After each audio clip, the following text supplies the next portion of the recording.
Donc les hirondelles sont des espèces migratrices qui vont passer l'hiver en Afrique, puis elles vont parcourir 5000 à 7000 km au printemps pour recoloniser d'une année sur l'autre des bâtiments, pour l'hirondelle de fenêtre, que l'hirondelle rustique.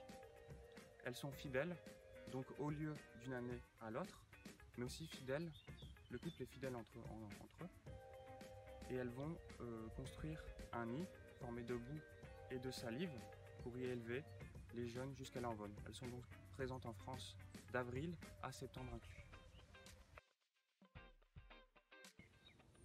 Comme vous l'avez sans doute remarqué, ainsi que comme le démontrent les études, les effectifs des populations d'hirondelles sont en déclin. Effectivement, il existe donc plusieurs causes à cela, notamment la diminution de leurs proies, les insectes, la raréfaction des milieux de prise de boue, tels que les mares par exemple, ou la raréfaction des milieux favorables au développement des insectes, par exemple les prairies. Et enfin, la destruction des nids, alors même que cela est interdit par la loi. Toutes les hirondelles présentes en France sont protégées par la loi. Il est aussi interdit la destruction et l'enlèvement des œufs et des nids tout au long de l'année.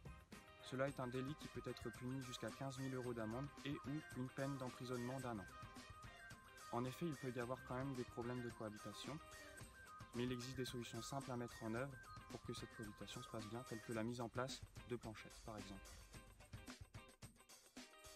Et bien surtout, il faut laisser les nids en accord avec la loi.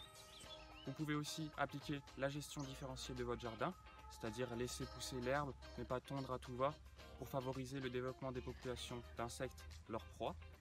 Et enfin, vous pouvez leur mettre de la boue à disposition par la mise en place d'un bac à boue pour leur permettre de reconstruire naturellement si une colonie est présente proche de chez vous.